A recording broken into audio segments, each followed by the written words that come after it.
اعوذ باللہ من الشیطان اللعین الرجیم بسم اللہ الرحمن الرحیم الحمد للہ رب العالمین والصلاة والسلام علی نبی الکریم وعلی آلہ الطیبین الطاہرین المعصومین المنتجبین ولعنۃ اللہ علی اعدائہم من الآن الی قیام یوم الدین آمین یا رب العالمین اما بعد فقد قال اللہ تبارک و تعالی فی قرآن مجید بسم اللہ الرحمن الرحیم قال ان اللہ اصطفى علیکم وزادہ بسطة فی العلم والجسم واللہ یعطی ملکہ من یشاء واللہ واسع علیم صدق اللہ العلی العظیم وصدق رسولہ النبی الکریم۔ عیدان محترم، حیات جناب ابو الفضل عباس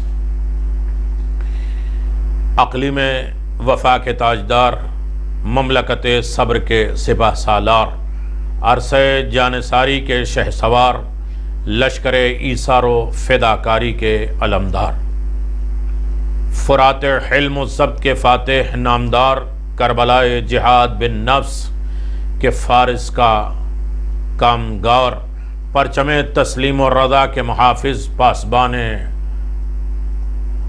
حریم مقصد حسین کے پاسبان اور پاسدار نگہبان، خیام حق، صداقت کے مرکز امید، حرم عزم شہادت کے غیرت مند فرد اور فرد فرید، تشنگان کوثر ولایت و امامت کے سقا، سرمستقان جامع مودت کے میر میکدہ، صحیفہ محبت اور اطاعت کے رمینگتا، قرآن جرات و شہامت کی آیت کبریٰ، پرتو حیبت اور شجاعت جعفری، شیرینستان بیشہ حیدری، سرکار قمر بنی ہاشم، حضرت ابو الفضل عباس ابن علی ابن ابی طالب علیہ السلام، جن کے شانوں سے بریدہ ہاتھ سفینہ اسلام کے پتوار اور جن کے مقدس لہو کی تیز دھار قیامت تک پرچم حسینیت کی سربلندی کی ضامن بن گئی۔ آپ کا نام نامی اور اسم گرامی انفس و آفاق میں کس نقط، کس زبان کے لیے وجہ شرف اور کس سماعت کے لیے سرمایہ افتخار نہیں بنا۔ بدنصیب وہ زبان جس نے تکلم کی دہلیز پر آج تک اس نام کے بوسے نہ لیے ہوں۔ بدقسمت ہے وہ کان جنہوں نے اس فردوس بدوش آہنگ کو اب تک محسوس نہیں کیا۔ دن رات کا مشاہدہ گواہ ہے کہ بوڑھے جوان، بچے، عورت، مرد سبھی بلا استثناء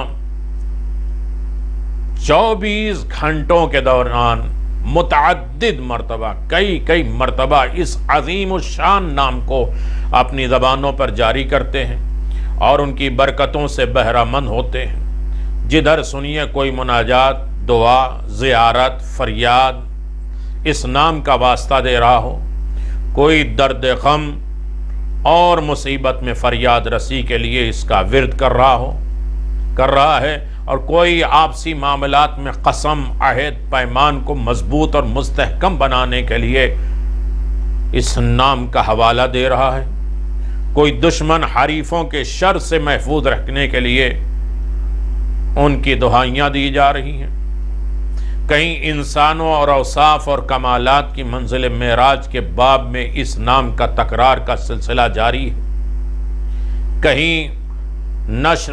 کہیں نظم میں فضائل، مصائب، کربلا کی حدیث، حکایات بار بار اس نام کی تلاوت کا سبب بن رہی ہے، تو کہیں ناقدر شناسی کہ دنیا میں محض رعب و جلال کے حوالے سے اس کا پہم تذکرہ ہے۔ بہادر، شجاع، اس انداز سے باتیں ہو رہی ہیں۔ غرض کہ ہر صبح و مساء، ہر صبح و شام، ہر لمحے، ہر بزم میں کسی نہ کسی عنوان سے اس مبارک نام کا معالجوی جاری ہے، تذکرہ جاری ہے، گفتگو جاری ہے، تو کیا اس سے یہ نتیجہ نکالا جا سکتا ہے کہ ہم اور ہماری قوم دونوں جس قدر اس نام سے مانوس اور آشنا ہیں، سمجھتے ہیں، کیا ہمیں حضرت ابو الفضل عباس کی اتنی ہی معرفت حاصل ہے اور اتنی ہی کافی ہے، اور ہم اپنے اس آقا نامدار کے مرتبے کو اتنا ہی پہچانتے بھی ہیں؟ ادنا ترین غور و خوض سے جواب سامنے آ جائے گا، اور وقتاً فوقتاً ہماری زبان پر جاری ہونے والے عقیدت مندانہ فقرے خود اس حقیقت کی غمازی کرتے نظر آ رہے ہیں کہ ہم ابھی آپ کی معرفت کی منزل سے بہت دور ہیں۔ ہم کیا جانے عباس کس کو کہتے ہیں؟ حیات ابو الفضل عباس، نسب ابو الفضل عباس، ابتدائی زندگی جناب ابو الفضل عباس، نیز نام کی مالا چڑھانے کا اور مرتبہ شناسی اور ہے، نام کا ورد کرنا اور ہے، ان کے مرتبے کی معرفت حاصل کرنا، معرفت کو پہچاننا یہ اور ہے۔ درحالے کے دنیاوی اور اخروی مادی مانوی جملہ فوائد حاصل کرنے کے لیے حضرت کی معرفت حاصل کرنا اور ان کے مرتبے کو پہچاننا ہر دوستدار کے لیے بے حد ضروری، اور محبت کی پہلی شرط کہ عباس سے محبت کی جائے، اس لیے کہ عباس ابو الفضل عباس کی محبت ہی دنیا کے لیے ایک معیار ہے، ایک نمونہ ہے، ایک سمپل ہے۔ افسوس کا مقام کہ پروردگار عالم نے اپنے بارگاہ میں توسل و تقرب اور نیز سعادت دنیا اور آخرت کی حصول کے لیے چہاردہ معصومین علیہم السلام کے علاوہ بھی ہمیں کچھ معصوم صفت ہستیاں عصمت کردار عطا کی ہیں، جن سے ہمیں زندگی میں بے پایاں بہت زیادہ فیوز و برکات حاصل کرتے ہوئے رہتے ہیں، لیکن ہم ان کی معرفت نہیں رکھتے۔ ان کے فیوز و برکات ہر وقت ہم حاصل کرتے رہتے ہیں۔ ہمیں سوچنا چاہیے کہ ایک انسان کے لیے اپنے محسن کو نہ پہچاننا کیسا ہے۔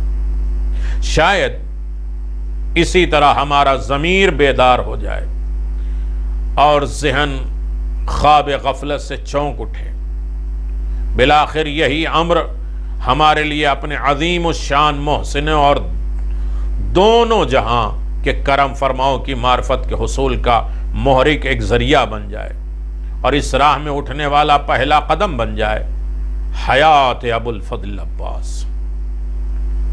اسی غرض کے مد نظر حضرت ابو الفضل عباس علیہ السلام کے حالات زندگی اور سوانح حیات سے متعلق یہ گفتگو آپ حضرات کے خدمت میں جاری و ساری ہے۔ حیات عباس اپنی جامعیت اور بعض دیگر خصوصیات کی بنا پر عرصہ دراز سے نگاہوں میں تھی کہ اس کے اوپر گفتگو کیا جائے۔ بات ذہن پہ گردش کرتی رہی، بحمد اللہ وقت آ گیا ہے کہ اس نیکی کام کرنے کے سبقت ہمیں ملی، ہمیں فرصت ملی اور موقع ملا اور توفیق ملی کہ ہم ابو الفضل عباس کی حیات، کمالات بہت آسان لب و لہجے میں اس ویب سائٹ پہ انگلش میں، اردو میں، ہندی میں حیات ابو الفضل عباس آپ ناظرین کے لیے ہدیہ ہے۔ اور یقیناً یہ سچ ہے کہ تحریر، لکھائی میں، تقریر میں، ویڈیو میں، آڈیو میں جس طریقے سے جانا ہے تو ہمیں سب سے پہلے حیات ابو الفضل عباس پہ گفتگو کرنا ہے اور جامع گفتگو کرنا، مکمل گفتگو کرنا ہے۔ مجالس میں عنوان اور فضائل اور نقطے کے اعتبار سے بہت سے پہلو اجاگر کیے جاتے ہیں، لیکن بہت سے رہ بھی جاتے ہیں۔ ہم اپنے رفقا پر سبقت حاصل کر رہے ہیں اور سابقون السابقون اولئک المقربون کے مصداق بننے جا رہے ہیں۔ الحمدللہ اللہ بطفیل محمد وآل محمد انہیں اپنے حفظ و امان میں رکھے جس نے یہ قدم بڑھایا ہے۔ ہمارے عظیم بھائی جو ہمارے اربعین کے زیارت امام حسین علیہ السلام کے سفر کے ساتھی ہیں، اللہ ان کی توفیقات میں مزید اضافہ کرے۔ حیات ابو الفضل عباس، جس میں نسب نامہ سب سے ضروری ہے۔ ابو الفضل عباس کئی اعتبار سے اہمیت رکھتے ہیں نسب۔ آپ کا نسب نامہ تہذیب نفس، اصلاح کردار کا بہت بڑا ذریعہ ہو سکتا ہے۔ بے راہ افراد کو جب اس کی خبر ہوتی ہے کہ اس کے بزرگ ذی قدر ذوی شرف تھے، تو وہ ایسے کاموں سے گریز کرتا ہے جن سے ان کے نیک نامی مجروح اور خود کو انہی کردار پہ ڈھالنے کی کوشش کرتا ہے تاکہ بزرگوں کی نیک نامی کے چرچے باقی رہیں۔ ہم بھی آج اپنے بزرگوں کے نام کی وجہ سے بہت سی غلطیاں اور کوتاہیاں اور یہاں چھوٹے چھوٹے کام کرنے سے بھی گھبراتے رہتے ہیں، کہیں ہمارے بزرگوں کا نام خراب نہ ہو جائے۔ حضرت احدیت نے نسل آدم کو گروہوں اور قبیلوں اور خاندانوں میں قرار دیا تاکہ ہر ایک قبیلہ اور گروہ کا اپنا ذاتی حسب نسب ہو اور اس قبیلے نظام سے ایک دوسرے پر ظلم نہ کر سکیں۔ خاندانی قوت و طاقت دوسروں کو ظلم زیادتی کرنے کی جرأت پیدا نہیں ہونے دیتی، لہذا جس وقت جناب شعیب کی قوم نے ان کی نافرمانی کی اور وہ اپنے موقف پر باقی رہے تو ان کی قوم نے کہا اگر تمہارا خاندان، تمہارا عشیرہ، تمہارا کٹمب، تمہارا قبیلہ نہ ہوتا تو ہم تم کو سنسار کر دیتے۔ حضرت امیر المؤمنین علی ابن ابی طالب علیہ السلام نے امام حسن مجتبیٰ علیہ السلام کے نام جو وصیت فرمائی، اس میں بھی اس نقطے کی طرف اشارہ ہے۔ افراد خاندان کی توقیر و تکریم کرنا۔ عزیز و قرابت دار تمہارے قوت بازو ہیں۔ جس طرح درخت کی حیات اور بقا جڑوں سے ہوتی ہے، اسی طرح انسان کے اعضاء، اقارب، اعزاء، قارب، رشتہ داروں کی زندگی کا باعث بنتے ہیں۔ ہمارا اصل کیا ہے، نسب کیا ہے، ابو الفضل عباس کا نسب دیکھنے کے لیے ہمارے لیے ضروری ہے۔ آج ہم دیکھتے ہیں انسان اپنی دولت مندی اور اعزاء کی ناداری کے باوجود وقت ضرورت ان کی زبانی اور عملی حمایت کا محتاج ہوتا ہے۔ ہم لاکھ اپنے ریلیشن شپ کو ختم کر دیں لیکن پھر بھی کبھی نہ کبھی خاندان کی ضرورت پڑتی ہے، اعزاء رشتہ داروں کی ضرورت پڑتی ہے۔ مصیبت کے وقت اعزاء دوسروں سے زیادہ دلجوئی کرتے ہیں، اوروں سے پہلے مدد کو پہنچتے ہیں۔ اگر کسی نے خاندان سے رشتہ توڑ لیا تو اعزاء صرف ایک فرد کی مدد سے محروم ہو گئے، لیکن رشتہ توڑنے والا بھرے گھر کی مدد سے محروم ہو گیا۔ اسلام میں میراث، خمس، صلہ رحمی، قتل خطا کی دیت وغیرہ کے انحصار اسی نسب پہ ہوتا ہے، خاندان پہ ہوتا ہے، قبیلے پہ ہوتا ہے، کس نسب سے ہے۔ اسی لیے دوسرے علوم میں نسب خاصی اہمیت اور فضیلت کا حامل ہے۔ ماضی میں ماہرین نسب کے دینی اور سماجی اور اخلاقی اعتبار سے بہت عزت تھی، جس طرح دوسرے علوم کے ماہرین کو علوم اور احترام کی نظر سے دیکھتی تھی، اسی طرح نسب کے جاننے والوں کی بھی توقیر کرتے ہیں اور ضرورت کے وقت ان کی طرح طرح رجوع کرتی ہے۔ انہی ماہرین نسب میں جناب عقیل ابن ابی طالب بھی تھے، جنہیں خاندانی عزت و توقیر کے ساتھ ساتھ نسب شناسی، خاندان شناسی اور نسل دیکھنے کا بھی شرف حاصل تھا۔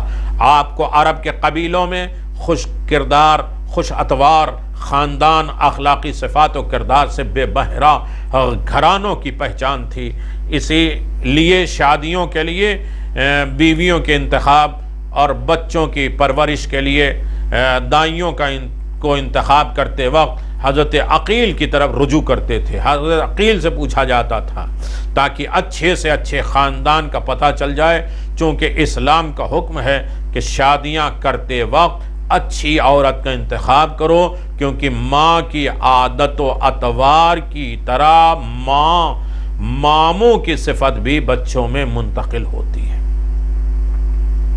ارشاد ہے یاکم خضراء الدمن، اللہ اکبر، گھوڑے کی ہریالی سے بچو۔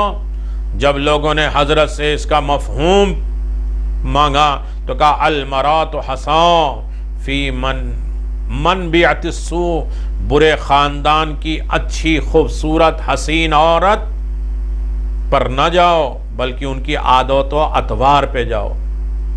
عقیل ان لوگوں میں تھے جن کی نظر نسب میں معتبر حرف آخر تھی۔ آپ کا یہ طریقہ تھا کہ مسجد مرسل اعظم صلی اللہ علیہ وسلم میں جس حصیر پر نماز پڑھتے تھے اس پر بیٹھتے اور لوگ آپ سے انساب تاریخ اور عربوں کے حالات سے متعلق سوال کرتے جس کا آپ جواب دیتے۔ اسی لیے امیر المؤمنین علی بن ابی طالب علیہ السلام نے جناب عقیل سے کہا تھا کہ میرے لیے کسی ایسی عورت کا انتخاب کرو جس سے جری بہادر بچہ پیدا ہو۔ انہوں نے کہا کہ آپ ام البنین سے عقد فرمائیں، کیونکہ عربوں میں ان کے آباء و اجداد سے زیادہ کوئی بہادر نہیں ہے۔ یہ ایک تاریخی مکالمہ ہے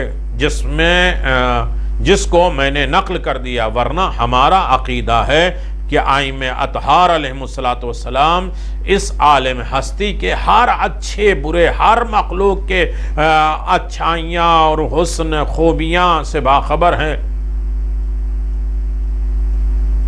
لیکن چونکہ عقیل بڑے بھائی ہیں، ایک بڑے بھائی کا رتبہ، چونکہ ڈپارٹمنٹ عقیل کا ہے نسب شناسی، لہذا جس کا جو ڈپارٹمنٹ ہے اس کا ڈپارٹمنٹ جو ہے امیر المومنین اسے دیا۔ آج ہم لوگ دوسرے کے ڈپارٹمنٹ میں مجتہد نہیں ہیں، گھس جاتے مجتہد میں، یا کسی اور کام میں جو ہے ہم جو ہے انوالو ہو جاتے ہیں جو ہمارا کام نہیں، ہمارا ڈپارٹمنٹ، ہم ڈاکٹر نہیں، ہم انجینئر نہیں ہیں تو اس میں ہم دخل نہیں دیتے۔ اسی طرح شریعت میں بھی دخل نہیں دیجیے۔ امیر المؤمنین فرماتے ہیں یہ تمہارا منصب ہے، تمہارے ساتھ خاص ہے، لہذا تم نسب بتاؤ گے، اور بڑے بھائی ہو، بڑے بھائی کا رتبہ بھی ہونا چاہیے، ورنہ امیر المؤمنین کے علم کا مقام نہ عقیل کے علم سے مقایسہ کیا جا سکتا ہے، نہ کسی اور سے علم کا مقابلہ کیا جا سکتا ہے امیر المؤمنین کا۔ بھلا یہ کیوں کر ممکن ہے کہ جس کی چونٹیوں کے نر اور مادہ کی شناخت، چونٹیوں کی نسل کو جو جانتا ہو کہ یہ مادہ کیا ہے، فیمیل اور میل کیا ہے، وہ علی عرب کے شجاع اور بہادر خاندان کو نہ جانتے ہوں گے؟ جانتے ہیں۔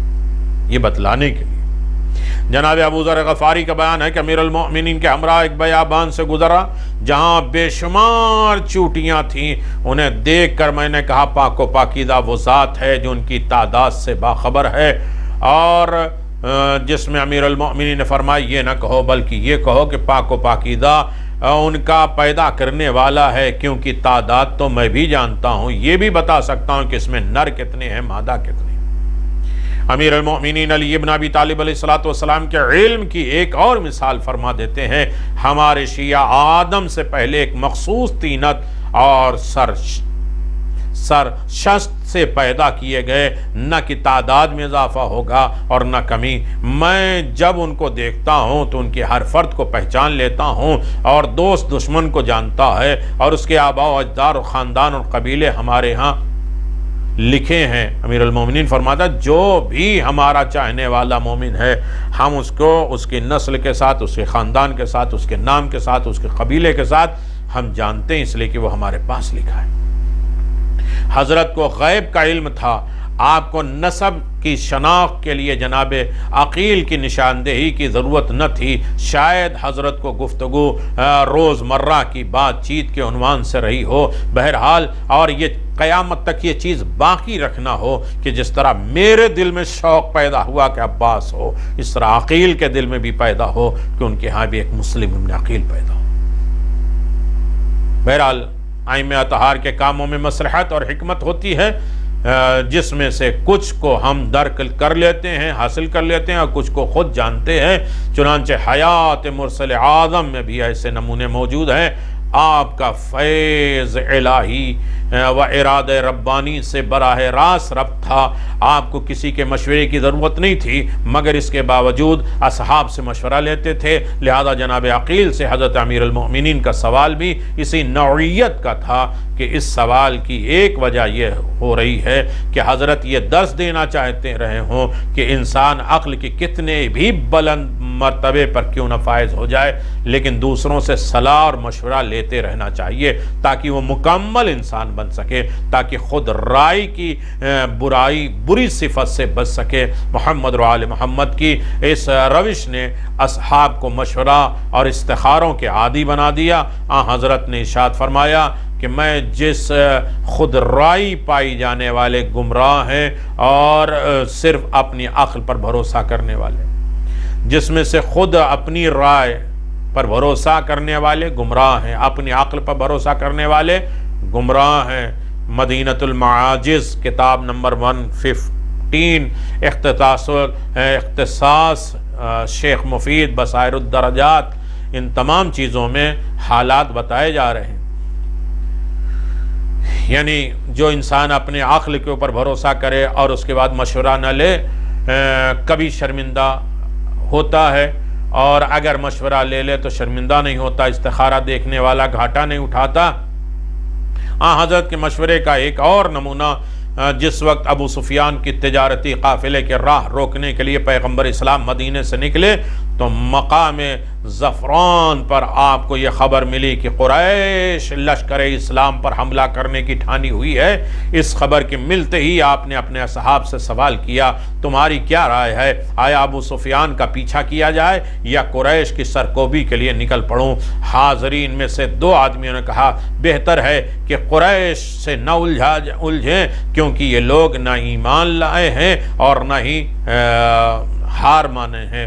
حضرت کو ان کا مشورہ پسند نہیں آیا، چہرے پہ غم اور غصے کے آثار نمایاں ہوئے۔ فوراً مقداد ابن اسود کندی کھڑے ہوئے اور حضرت کی خدمت میں عرض کیا، اللہ کے رسول، خدا کی طرف سے جو حکم ہو اسے انجام دیجئے، ہم آپ کے ساتھ ہیں۔ ہم لوگوں کو وہ انداز نہیں ہوگا جو حضرت موسیٰ کی امت کا تھا۔ بنی اسرائیل نے جناب کلیم سے کہا تھا کہ آپ اپنے خدا کے ہمراہ جنگ پر جائیں، اور ہم اس جگہ ہیں۔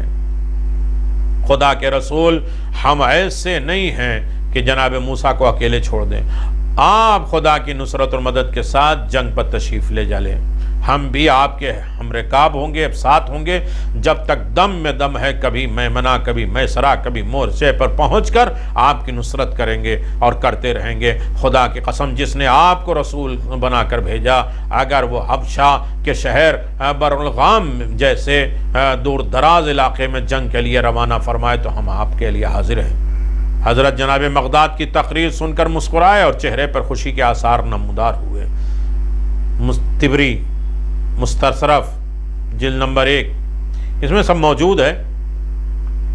حضرت نے اپنے صحابی کے مشورے پر عمل کیا۔ اسی طرح ایک اور تاریخی واقعہ آپ جو ہے وہ جس طرح حضرت کے چشمہ بدر میں آپ دیکھیں گے، اس میں بھی آپ نے مشورے کے لیے، ہم جناب ابوالفضل عباس کی حیات کے سلسلے میں جا رہے ہیں، نسب شناسی، امیر المؤمنین نے عقیل سے کیوں پوچھا؟ یہ مشورے کے لیے ہے۔ یہاں بات روک کر اگلے دوسرے سمسٹر میں انشاءاللہ دوسرے سبجیکٹ میں دوسرے ویڈیو میں آپ حیات جناب ابوالفضل عباس کا مشاہدہ کریں، دیکھیں، اور انشاءاللہ اس کو دعا کرتے رہیں کہ یہ کنٹینیو ہوتا رہے اور آگے بڑھتا جائے۔ وآخر دعوانا ان الحمدللہ رب العالمین۔